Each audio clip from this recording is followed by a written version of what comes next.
Good morning. I am Kevin Price. Glad to be with you, even though my voice is not entirely here. Going to talk to you today about you and your business. We got a lot to cover on today's program. I think I'm going to get straight to it. We're going to go to we've been doing a series of articles on a lot of different business issues over at priceofbusiness.com. One of the conversations we had was with the founder of a company called Kitware. Will Schroeder, actually CEO and co-founder of Kitware. And the topic we discussed was the next technology player. Will, welcome to the program. I apologize in advance for my voice. I hope I'm coming through nonetheless. Well, it's still better than my voice. It's good to be here. Thank you. Thank you. Tell us a little bit about Kitware.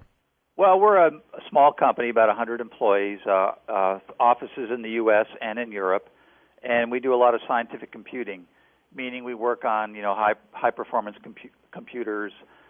We work in the medical computing area, people doing computer vision, software process, and data and analytics.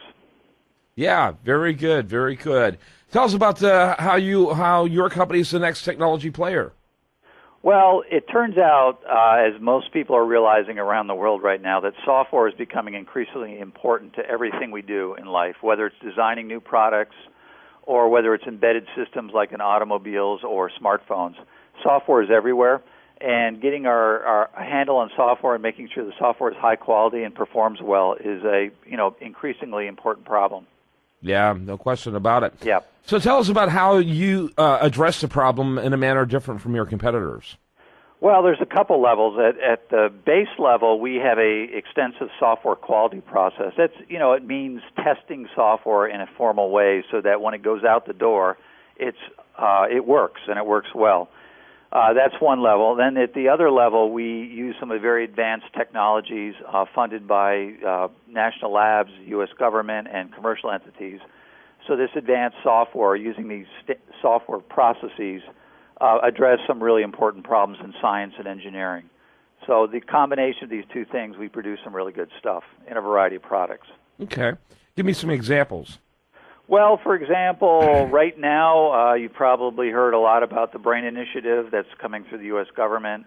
So we work with collaborators at, say, Harvard or University of Houston and so on, basically working on imaging the brain. And what they're trying to do is figure out the neural circuitry of the brain so they can understand how the brain functions and maybe how they can create computer algorithms that work a lot like the human brain does.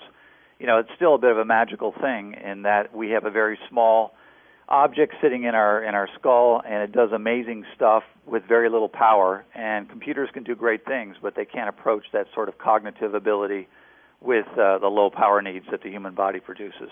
I think my brain's pretty big, but anyway, that's interesting. And so, what are some of the practical applications existentially that you see, are extension-wise that you see come from this?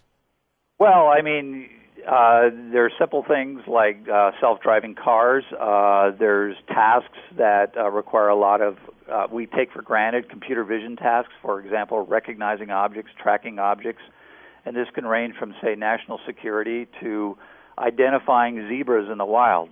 Folks are trying to be able to take, with a camera, take pictures of zebra herds or other wildlife and figure out which individual is which individual. And that computer vision problem is actually a very hard problem.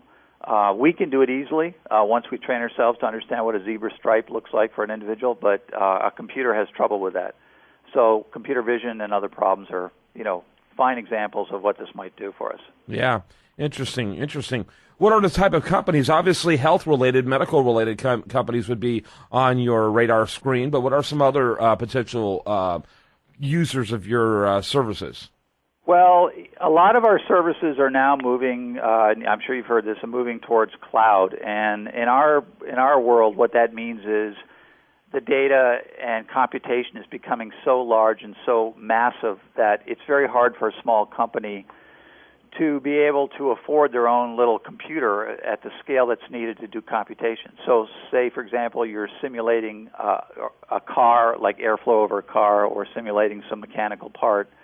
A lot of people want to be able to do the computation on a cloud service, whether this is one of the many providers out there, not actually own the computer, but run their stuff on some on-demand service on the cloud where they can do the computation and process their data.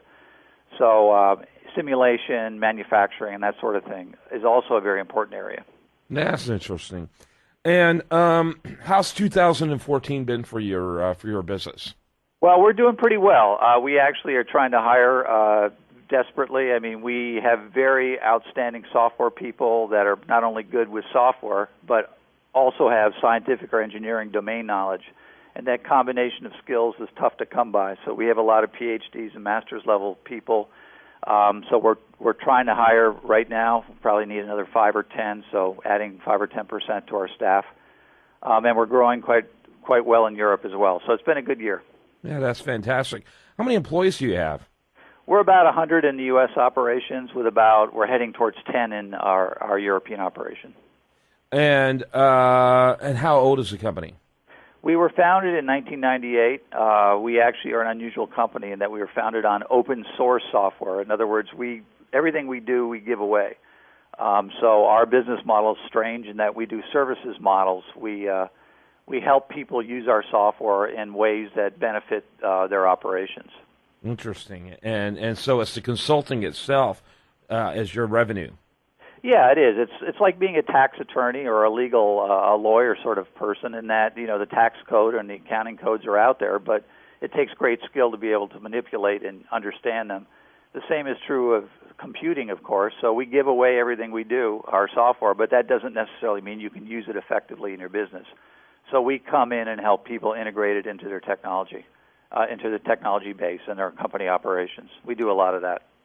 Very good. I enjoyed learning more about it. Will Schroeder, his company is called Kitware, Kitware, kitware.com. Thanks so much for being with us. Yes, thanks for having me. I appreciate it. You bet. And I do want to encourage the listener to check out his article over at priceofbusiness.com. The interview we did with him there, great stuff. When we come back, much more for you. I do want to remind you, best content here shows up over there at usdailyreview.com. This is The Price of Business.